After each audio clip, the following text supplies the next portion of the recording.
সাম্প্রতিক সময়ে একটি ক্ষেপণাস্ত্রের নাম বারবার উঠে আসছে আলোচনায়। বলতে পারবেন কোন সে ক্ষেপণাস্ত্র? সহজ করে দিচ্ছি, বলছি টমাহক ক্ষেপণাস্ত্রের কথা। কিন্তু এই ক্ষেপণাস্ত্র নিয়ে কেন এত আলোচনা? রুশ বাহিনীকে চাপে ফেলতে যুক্তরাষ্ট্রের কাছে টমাহক ক্ষেপণাস্ত্র চেয়েছেন ইউক্রেনের প্রেসিডেন্ট জেলনস্কি। তবে জেলনস্কির আশায় পানি ঢেলে এই অনুরোধ প্রত্যাখ্যান করেছেন মার্কিন প্রেসিডেন্ট ডোনাল্ড ট্রাম্প। তবে কি এই টমাহক ক্ষেপণাস্ত্র দিয়েই বিশ্ব পরাশক্তির দেশ রাশিয়াকে কাবু করতে চায় জেলনস্কি? আর কেনই বা ট্রাম্প ফিরিয়ে দিয়েছেন জেলনস্কিকে? রুশ ট্যাঙ্কের গর্জনে যখন ইউক্রেনের সীমান্ত কাঁপছে, তখন কিয়েভের আকাশে উঠছে একটাই প্রশ্ন: কোথায় আমেরিকার টমাহক? রয়টার্স জানায়, প্রেসিডেন্ট ভ্লাদিমির জেলনস্কি সরাসরি যুক্তরাষ্ট্রের কাছে টমাহক ক্রুজ ক্ষেপণাস্ত্র চেয়েছেন। লক্ষ্য রুশ বাহিনীকে চাপে ফেলা আর যুদ্ধের ময়দানে অনন্ত কৌশলগত ভারসাম্য ফিরিয়ে আনা। কিন্তু ওয়াশিংটনের বার্তা ছিল স্পষ্ট। মার্কিন প্রেসিডেন্ট ডোনাল্ড ট্রাম্পের ভাষায়, এই মুহূর্তে ইউক্রেনকে দূরপাল্লার ক্ষেপণাস্ত্র দেয়া হবে না যা রাশিয়ার মূল ভূখণ্ডে আঘাত হানতে পারে। আর এই এক বাক্যেই যেন থেমে গেল ইউক্রেনের সব আশা। তাহলে প্রশ্ন হলো, কি এই টমাহক ক্ষেপণাস্ত্র যার জন্য এত আলোড়ন? টমাহক হলো যুক্তরাষ্ট্রের তৈরি এক দূরপাল্লার ক্রুজ মিসাইল, যা সমুদ্র কিংবা স্থল উভয় স্থান থেকেই ছোড়া যায়।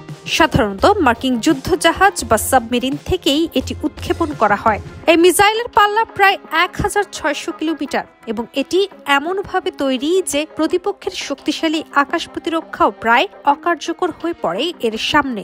20 ফুট লম্বা, 1510 কেজি ওজনের এই ক্ষেপণাস্ত্র পারমাণবিক নয়, তবে এর ধ্বংস ক্ষমতা এতটাই ভয়াবহ যে শত্রু অঞ্চলের গভীরতম স্থাপনাতেও নিখুঁত আঘাত হানতে পারে।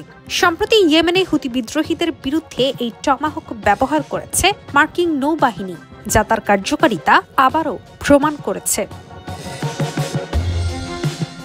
তবে এই প্রযুক্তি যেমন শক্তিশালী, তেমনি ব্যয়সাপেক্ষ। রয়টার্সের তথ্য মতে পেন্টাগন 2026 সালের জন্য 57টি নতুন টমাহক তৈরির পরিকল্পনা নিয়েছে, যার মোট ব্যয় ধরা হয়েছে $13 লাখ।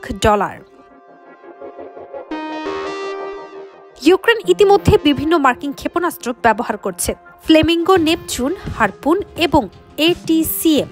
তবে এই ক্ষেপণাস্ত্রগুলোর সীমাবদ্ধতা এখন স্পষ্ট। যেমন ফ্লেমিঙ্গো যদিও টমাহকের মতোই দূরপাল্লার, কিন্তু রাশিয়ার আধুনিক আকাশ প্রতিরক্ষা সহজেই এটি আটকাতে পারে। ফলে জেলনস্কির হিসাব একটাই, যদি রাশিয়ার গভীরে আঘাত হানতে হয় তাহলে টমাহকই একমাত্র উপায়। কিন্তু যুক্তরাষ্ট্রের দৃষ্টিতে বিষয়টি অনেক জটিল। ওয়াশিংটনের আশঙ্কা, ইউক্রেনকে টমাহক দিলে যুদ্ধের আগুন ছড়িয়ে পড়তে পারে রাশিয়ার অভ্যন্তরে, যা এক নতুন সংঘাতের দ্বার খুলে দিতে পারে। কি বুঝলেন ভাই? অনলি যেটাই চাই। সামরিক বিশ্লেষকরা বলছেন, ট্রাম্প প্রশাসনের এই সিদ্ধান্ত শুধু সামরিক নয়, বরং এটি কূটনৈতিক ভারসাম্যের ফল। কারণ রাশিয়াকে উত্তেজিত না করে ইউক্রেনকে সহায়তা দেওয়া এখন যুক্তরাষ্ট্রের সবচেয়ে কঠিন সমীকরণ। অন্যদিকে ইউক্রেনের জন্য এই বার্তা স্পষ্ট: পশ্চিমা মিত্ররা এখনো তাকে সমর্থন দিচ্ছে, তবে সীমারেখা টেনে। যুদ্ধের এই পর্যায়ে তাই প্রশ্ন উঠছে, ইউক্রেন কি মার্কিন টমাহকের অপেক্ষায় থাকবে, নাকি নিজস্ব প্রতিরক্ষা কৌশলেই যুদ্ধ চালিয়ে যাবে? কাজী অহনা, নিউজ 24।